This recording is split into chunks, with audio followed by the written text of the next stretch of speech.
touch, I could with just one touch, I could feel my body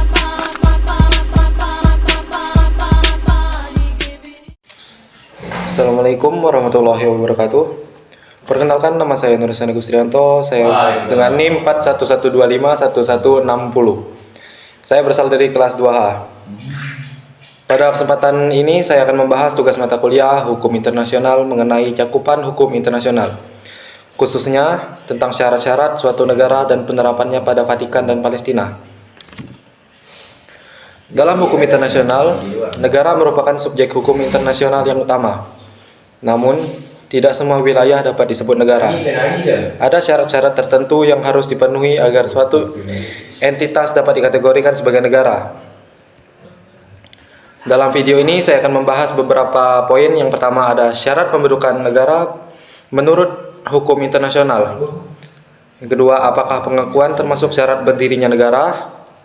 Ketiga, apakah Vatikan memenuhi syarat sebagai negara? Dan yang keempat, apakah Palestina memenuhi syarat sebagai negara? Yang pertama, ada syarat-syarat pembentukan negara. Dalam hukum internasional, syarat terbentuknya negara diatur dalam Konvensi Montevideo tahun 1933. Menurut pasal 1 Konvensi Montevideo, suatu negara harus memiliki 4 unsur. Yang pertama, penduduk tetap atau permanent population. Negara harus memiliki penduduk yang menetap secara permanen. Tidak ada jumlah minimum tertentu. Yang penting ada komunitas manusia yang hidup secara tetap. Contoh, Indonesia memiliki ratusan juta penduduk. Negara kecil seperti Nauru pun tetap diakui sebagai negara meskipun penduduknya sedikit. Yang kedua, ada wilayah tertentu. Defined territory. Negara harus memiliki wilayah yang jelas batas-batasnya. Tidak harus bebas sengketa, tetapi harus ada wilayah yang diklaim dan dikuasai. Contohnya, banyak negara tetap diakui walaupun memiliki sengketa perbatasan. Yang ketiga, pemerintahan, government. Harus ada pemerintahan yang efektif dalam menjalankan kekuasaan atas wilayah dan penduduknya. Pemerintahan juga harus mengatur hukum, menjaga ketertiban, menjalankan administrasi negara. Yang keempat, kemampuan mengadakan hubungan internasional, capacity to enter into relation. Negara harus mampu menjalin hubungan diplomatik dengan negara lain. Artinya, bisa membuat perjanjian internasional, mengirim dan menerima duta besar, berpartisipasi dalam organisasi internasional. Keempat unsur ini bersifat kumulatif, artinya semuanya harus ada.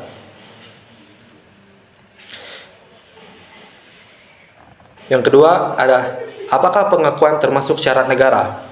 Ini adalah perdebatan klasik dalam hukum internasional. Di perdebatan klasik ini memiliki dua teori. Yang pertama ada teori konstitutif. Menurut teori ini, suatu negara baru dianggap sebagai negara jika telah diakui oleh negara lain. Serta yang kedua ada teori deklaratif. Menurut teori ini, pengakuan bukan syarat berdirinya negara.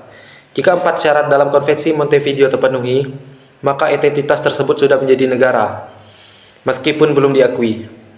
Konvensi Montevideo sendiri menganut teori deklaratif. Artinya, pengakuan hanya memperkuat eksistensi negara, bukan menciptakan negara. Dalam praktik modern, teori deklaratif lebih banyak dianut.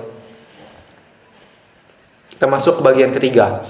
Apakah Vatikan memenuhi syarat sebagai negara? Di sini kita akan membahas Vatikan atau Vatikan City State. Vatikan adalah negara terkecil di dunia, terletak di dalam kota Roma, Italia. Di sini kita akan menganalisis berdasarkan 4 syarat Montevideo. Yang pertama ada penduduk tetap. Vatikan memiliki penduduk sekitar 800-900 orang. Meskipun jumlahnya kecil, tetap ada komunitas permanen. Jadi unsur ini sudah terpenuhi. Yang kedua ada wilayah tertentu. Vatikan memiliki wilayah sekitar 44 hektar.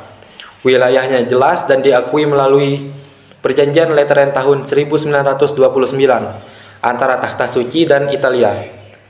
Unsur wilayah sudah terpenuhi. Yang ketiga ada pemerintahan. Vatikan memiliki pemerintahan berbentuk monarki absolut elektif. Kepala negaranya adalah paus. Struktur pemerintahan jelas dan berjalan efektif. Unsur ini juga sudah terpenuhi. Yang keempat ada kemampuan hubungan internasional.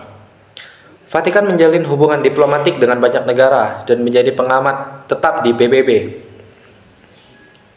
Kesimpulan secara singkat, secara hukum internasional, Vatikan sudah memenuhi seluruh syarat sebagai negara dan sudah diakui juga sebagai negara. Dan kita masuk ke bagian 4. Pertanyaan keempat yaitu, apakah Palestina memenuhi syarat sebagai negara? Jadi di sini kita akan bahas sedikit tentang Palestina. Palestina memproklamasikan kemerdekaan pada tahun 1988. Yang dimana dalam analisis ini yang pertama yaitu penduduk tetap.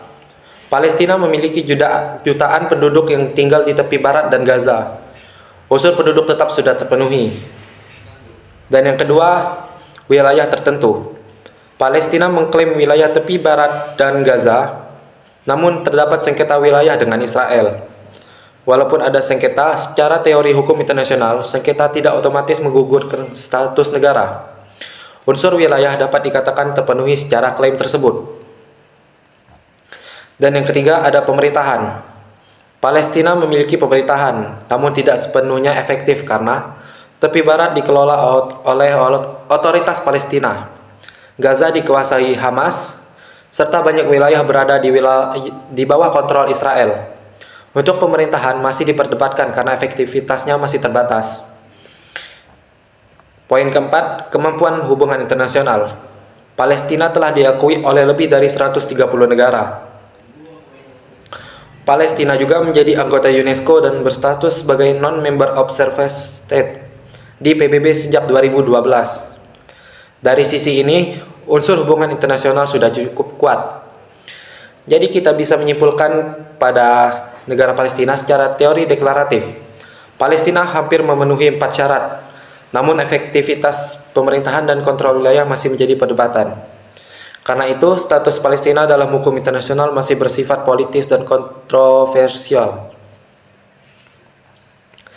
Dan kita masuk ke bagian akhir yaitu di kesimpulan.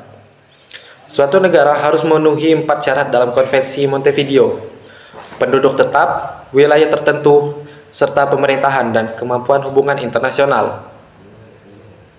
Pengakuan bukan syarat utama menuruti teori deklaratif. Vatikan memenuhi seluruh syarat sebagai negara, serta Palestina memenuhi sebagian besar syarat, namun masih banyak terdapat perdebatan terkait efektivitas pemerintah dan kontrol wilayah. Demikian penjelasan saya mengenai cakupan hukum internasional terkait pembentukan negara. Terima kasih. Sebagai penutup, saya ingin memberikan analisis yang lebih mendalam mengenai pentingnya syarat-syarat negara dalam hukum internasional. Dalam praktik internasional, pembentukan negara ternyata tidak hanya persoalan hukum semata, tetapi juga sangat dipengaruhi oleh faktor politik, kekuatan internasional, dan kepentingan global. Contohnya, jika kita membandingkan Vatikan dan Palestina. Vatikan sangat kecil, wilayahnya sempit, penduduknya sedikit, namun diakui luas sebagai negara dan tidak diperdebatkan. Sedangkan Palestina memiliki wilayah dan penduduk yang jauh lebih besar, tetapi status kenegaraannya masih menjadi perdebatan internasional. Hal ini menunjukkan bahwa praktiknya, hukum internasional tidak selalu berjalan secara murni normatif, tetapi juga dipengaruhi oleh realitas politik internasional. Pentingnya efektivitas pemerintahan. Salah satu unsur yang paling sering menjadi perdebatan adalah unsur pemerintahan yang efektif.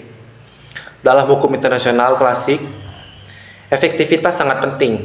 Artinya, suatu entitas harus benar-benar mampu mengendalikan wilayahnya, menegakkan hukum, serta menjalankan administrasi tanpa intervensi dominan dari negara lain. Jika efektivitas ini lemah, maka status kenegaraan bisa dipertanyakan. Dalam konteks Palestina, isu efektivitas ini menjadi kunci utama perdebatan. Dan yang berikutnya, dinamika pengakuan internasional. Walaupun menurut teori deklaratif pengakuan bukan syarat berdirinya negara, dalam praktik modern pengakuan memiliki dampak besar terhadap keanggotaan organisasi internasional, hubungan diplomatik, akses terhadap perjanjian internasional, serta legitimasi politik global. Artinya, tanpa pengakuan yang luas, suatu entitas akan mengalami kesulitan menjalankan fungsi kenegaraan secara penuh di dunia internasional. Karena itu, pengakuan memang bukan syarat hukum, tetapi sangat menentukan dalam praktik politik internasional. Ada beberapa relevansi bagi hukum internasional. Pembahasan tentang Vatikan dan Palestina menunjukkan bahwa hukum internasional adalah bidang yang dinamis. Hukum internasional tidak hanya berbicara tentang aturan tertulis seperti Konvensi Montevideo, tetapi juga tentang, yang pertama ada interpretasi, yang kedua praktik negara, ketiga kepentingan politik, serta yang keempat ada keseimbangan kekuasaan global. Inilah yang membuat studi hukum internasional menjadi kompleks sekaligus menarik.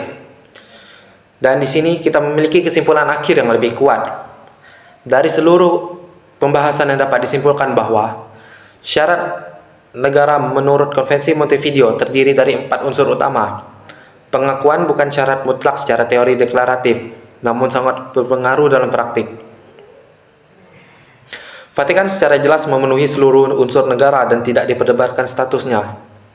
Palestina memenuhi sebagian besar unsur, namun efektivitas pemerintah dan kontrol wilayah masih menjadi perdebatan internasional. Dalam praktik global, faktor politik seringkali sama kuatnya dengan faktor hukum. Dengan demikian dapat disimpulkan bahwa konsep negara dalam hukum internasional bukan hanya persoalan memenuhi unsur normatif, tetapi juga berkaitan erat dengan dinamika politik, internasional, dan pengakuan global. Demikian pemaparan yang dapat saya sampaikan. Terima kasih atas perhatian. Mohon maaf apabila terdapat kekurangan dalam penyampaian saya. Terima kasih.